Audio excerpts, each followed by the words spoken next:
Bien, rendez-vous à présent avec Simon, Johan et Étienne, 3 étudiants de Montpellier Supagro, qui sont partis faire 12 000 km en Europe au nom de leur association Agrovélocité. 3 étudiants à l'Institut des régions chaudes où nous sommes justement situés dans le jardin potager. Et donc vous êtes partis 12 000 km à travers l'Europe pour vous intéresser à l'agriculture urbaine. Alors comment a germé cette idée de voyage ? Finalement, c'est l'idée de 3 copains en école. On avait envie de faire des choses ensemble. On avait envie de porter un projet dans le cadre de notre césure. Donc on avait envie de balader, faire un voyage, découvrir l'Europe. Et puis en même temps, on voulait un projet aussi professionnalisant qui s'inscrivait dans notre branche et dans notre cursus professionnel. Et du coup, c'est pour ça qu'on a essayé d'axer ce projet sur le voyage à vélo, donc le défi sportif, et en même temps le travail sur une thématique agro et l'agriculture urbaine, un sujet dont on parle de plus en plus et qui nous paraissait intéressant à étudier. Donc ça veut dire, pour résumer, le voyage, ça s'est fait à travers combien de pays ? On a fait en fait un tour d'Europe à travers 18 pays. On est parti du sud de la France, traversé l'Espagne, on est remonté par le sud de la France, l'Italie, tous les Balkans.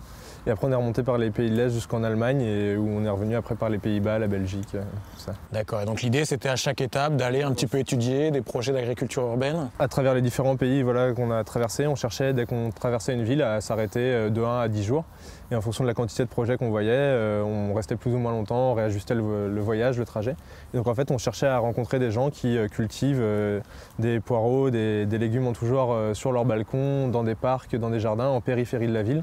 Et voir le lien en fait entre cette production qu'on appelle l'agriculture urbaine, cette production dans ou autour de la ville, et les citadins. Qu'est-ce qu'ils en retirent, pourquoi ils font ça, quelles sont leurs envies, et finalement est-ce que derrière cette agriculture urbaine, il n'y a pas autre chose que juste manger ?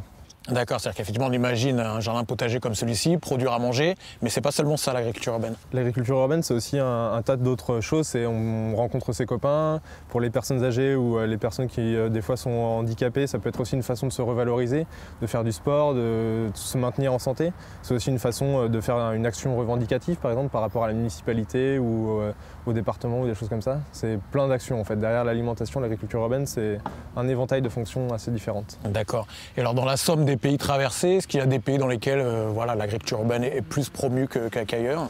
Alors on a vu en fait différentes tendances on va dire, mais ce qu'on se rend compte c'est que l'agriculture urbaine est relativement partout, avec des formes différentes. Donc nous on l'a plus vu par exemple en Espagne ou dans les pays du Nord parce qu'elle s'affiche bien sur Facebook et tout ça, et à travers les réseaux ils sont assez denses donc on les voit. Dans les Balkans il y a beaucoup d'agriculture urbaine mais dans l'arrière-cour des gens, et donc pour nous c'était plus difficile au long du voyage d'aller frapper et de les rencontrer. D'accord. Alors à l'issue de ce grand voyage et de ce grand projet, j'imagine que vous essayez de valoriser à travers un certain nombre de démarches. Ça fait partie complètement de la démarche de notre projet.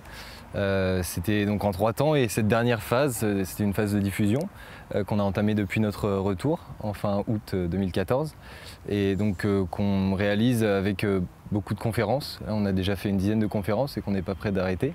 On en a déjà dans 2 jours, on en a une à Nice, on en a la semaine prochaine dans le Grand Ouest.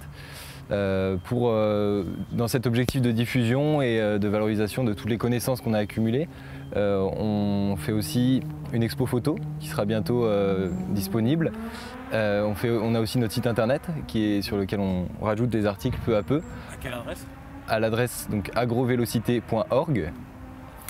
Et nous avons donc aussi des ateliers qu'on a fait à la fois à la Fête de la Science et au CNFPT. D'accord. Et au cours de rencontres publiques, quelles sont un petit peu les questions qui vous reviennent le plus souvent autour de l'agriculture urbaine ? Oui, beaucoup de questions qui ressortent. Donc déjà sur le voyage, comment voyager à 3 pendant 8 mois, donc les questions techniques, les vélos, est-ce qu'ils ont cassé, des choses comme ça. En l'occurrence, c'est pas le cas ? Non, on a eu quelques petits soucis, mais qui sont très vite réglés. C'est des très bons vélos qui sont faits pour ça. Mais sinon, d'autres questions, ce qui est intéressant dans les conférences, c'est que c'est des personnes qui viennent de disciplines très différentes, des urbanistes, des paysagistes, des géographes, des agronomes, des personnes qui bossent dans la fonction territoriale. Donc des questions qui sont très variées et qui tournent autour des systèmes alimentaires urbains, comment nourrir la ville, et sur différents aspects, donc l'aspect paysager, l'aspect social. Donc effectivement, c'est un foisonnement de questions assez incroyable à chaque fois qu'on rencontre des personnes. Et en l'occurrence, je sais que vous allez continuer à creuser le sillon parce que vous continuez à partir sur vos stages respectifs sur ces thématiques d'agriculture urbaine. Oui, on a choisi tous les 3. C'est vrai qu'il y a 2 ans, on n'imaginait pas quand on a lancé le projet, mais aujourd'hui, on continue dessus. Donc pour ma part, je travaillerai à Paris sur une évaluation agrotechnique des projets d'agriculture urbaine. D'accord.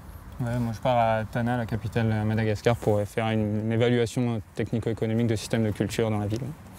Et je pars sur un projet dans le Terai, au Népal, sur l'impact qu'a l'urbanisation sur les agricultures en place. D'accord. Donc finalement, c'est toi qui as choisi le moins loin en vélo là. Voilà, du coup, d'ici ça se fera moins loin. Ouais.